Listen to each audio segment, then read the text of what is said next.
তো বন্ধুরা কেমন আছেন সবাই? আজকে শেয়ার করব আমি ডোসা এক্সপেরিয়েন্স চেন্নাইয়ের ডোসাটা কিছুটা ডিফারেন্ট টাইপের, কলকাতার মতো না।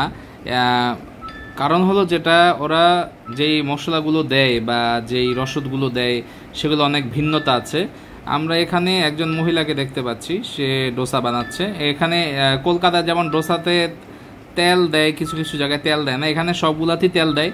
ওদের সাম্বার যেটা সেটা একটু মজার না, যে সাদাটা যেটা উনি পলি করছে এটা একটু মজার না। এটা আমি খাইছি, এটা ঘন না, আর জিনিসটা হাইজেনিকও না। তার কারণ এখন আমাদের খেতে হবে, কি করা, ভেলোরে যেহেতু আমরা এসেছি ভিজিট করার জন্য। আপনারা দেখছেন যে মহিলা পেঁয়াজগুলো এরকম ওপেন রেখেছে এবং এই চারপাশে নালা নর্দমা, বিড়াল হাঁটে ময়লার উপর। এখন ওই দেখেন বিড়াল দেখা যাচ্ছে, খুবই হাইজেনিক, নোংরা বিড়াল, নোংরা পরিবেশ। এর মধ্যে আসলে সবার খেতে হচ্ছে, কারণ আমাদের সবার ঠেকা। বিকালবেলা আমরা কি নাস্তা করব? সন্ধ্যার সময় আমি আমার ফ্যামিলি নিয়ে বের হয়েছিলাম নাস্তা করার জন্য, কিন্তু এখানে এসে দেখি যে এই ময়লার গাদাগাদির উপরেই খাওয়ানো হচ্ছে। কিন্তু চেন্নাই ভেলোরের আশেপাশে কয়েকটা রিচ ফুড জায়গা আছে, কিন্তু ওখানে যেতে এবং আসতে অনেক সময় লাগে, অনেক টাকা লাগে। তাই যেখানে আমাদের হোটেল, এর আশেপাশ থেকেই খাওয়ার চেষ্টা করেছি। আমাদের হোটেলটা হলো ঠিক সিএমসির উল্টা পাশেই, যাতে আমাদের কষ্ট করে আসতে না হয়। আপনারা একটু সস্তার জন্য কিন্তু সিএমসিতে যাবেন বন্ধুরা, সিএমসি থেকে একটু দূরে, কিন্তু অটো ভাড়া কিন্তু 50 থেকে 100 টাকা, আপ ডাউন 200 টাকা এরকম চলে যায়। তো দেখা গেল যে 800 টাকা আপনি এসি রুম নিচ্ছেন, এখানে 1100 টাকা এসি রুমই পাওয়া যায়। যদিও আমাদেরটা একটু এক্সপেন্সিভ এসি রুম, তো 1000-1200 টাকা হলে আপনারা এসি রুম এখানে পাবেন। আমি বেশ কিছু ভিডিওতে ভিজিটিং কার্ড দিয়ে দিয়েছি, যারা চেন্নাই ভেলোর আসবেন ওই জায়গায় ভিজিটিং কার্ডগুলো আছে, ওগুলোর উপর আপনারা নাম্বার দেওয়া আছে, বাংলাদেশ থেকে একদিন আগে কনফার্ম করতে পারবেন।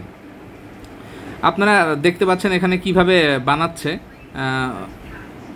এখন ওই যে উঠিয়ে ফেলবে। আর ওরা মচমচা করতে পারে না, আমি যতবারই বলছি ততবার ওরা মচমচা করে নাই, ওরা এইভাবেই মানে কোনো রকম দিয়ে দিচ্ছে। তার কারণ হলো এখানে মানুষ আসে আসলে বিপদে পড়ে। এখন রানিংয়ের উপর কাস্টমাররা মজা খাবার না হলে কি আর খেলেই কি, কারণ এরা তো বিক্রি হবেই, দোকানও কম। এবং এখানে একটা প্রবলেম আছে, যেটা এখানে পাশেই বাজার, এই বাজারে সব কিছুর দাম অনেক বেশি। যেমন আমরা এখানে আলু কিনেছি 60 টাকা করে, 80 টাকা, 60 টাকা, 100 টাকার নিচে সবজি নাই। কিন্তু আপনারা যদি এখানে একটি বাস স্ট্যান্ড আছে, লোকাল বাস স্ট্যান্ডের, ওইটার নাম যেন কি বলছিল, ওল্ড বাজার, লোকাল বাস স্ট্যান্ড ওল্ড বাজার, চলে যান হাঁটতে হাঁটতে। এটার পিছনটা হলো পাইকারি মার্কেট, কাপড় বলেন, বাজার বলেন, সব ওখান থেকে করবেন। ওখানে আবার আলু কিন্তু 20 টাকা কেজি, 20-25 টাকা কেজি, সব কিছুরই দাম কম, গরুর মাংসের দাম কম, মাছ। এই জায়গায় যেমন আমি একটা অদ্ভুত ব্যাপার দেখছি, এই মুরগি বলির স্টাইলে কাটে, এটাও 260 টাকা কেজি, এই ফার্মের মোটকা মুরগি। আর গরুর মাংস কেজি আর 250 টাকা কেজি। তো আপনারা চেষ্টা করবেন যে গরুর মাংসটাই কষ্ট করে খাওয়ার, যেহেতু আমরা মুসলমান, আর ওইটা মুসলমানরাই বিক্রি করে। কিন্তু এখানে যারা মুরগি বিক্রি করছে 90% হিন্দু, এবং এটা বলি স্টাইলে কাটে, যেটা সম্পূর্ণ হারাম, আমাদের খাওয়া ঠিক না। তখন আপনারা ভেজিটেবলে সুইচ করতে পারেন, ডিম খেতে পারেন। আর সবাই রাইস কুকার নিয়ে আসবেন, আশা করি। এখানে চুলা পাওয়া যায়, ভাড়া চুলা পাওয়া যায়, কিন্তু আপনারা রাইস কুকার নিয়ে আসার চেষ্টা করবেন, ওইটার মধ্যেই রান্না হয়ে যাবে। আমরা রাইস কুকারে নিয়ে এসেছি, আমরা সকালে একবারে রান্না করি, সেটা খাই, দুপুরে আবার রাতে একবার রান্না করি।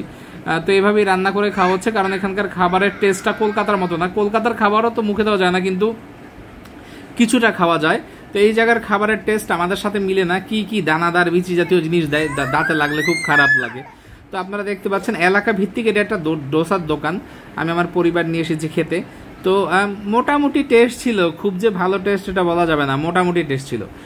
কিন্তু এই জায়গায় একটা ব্যাড এক্সপিরিয়েন্স হয়েছে। কালকে সকালবেলা আমি, আমার ওয়াইফ, আমার বাচ্চা নিয়ে যখন সিএমসি যাচ্ছিলাম, তখন আমাদের ছিনতাইকারীর কবরে পড়লো। তো আপনাদের একটা অবাক লাগবে যে ছিনতাই কারা করে, ছিনতাইকারীরা করে। কিন্তু মজার ব্যাপার, এখানে হিজড়া সম্প্রদায়রা ছিনতাই করে, এবং আপনার ব্যাগের থেকে টাকা হাতায় নিবে, রেখে দিবে।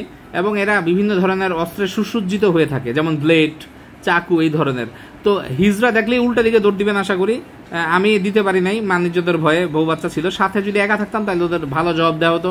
আমাদের সবগুলো টাকা রেখে দিয়েছিল, অনেক রিকোয়েস্ট করে কিছু টাকা ব্যাক নিয়েছি।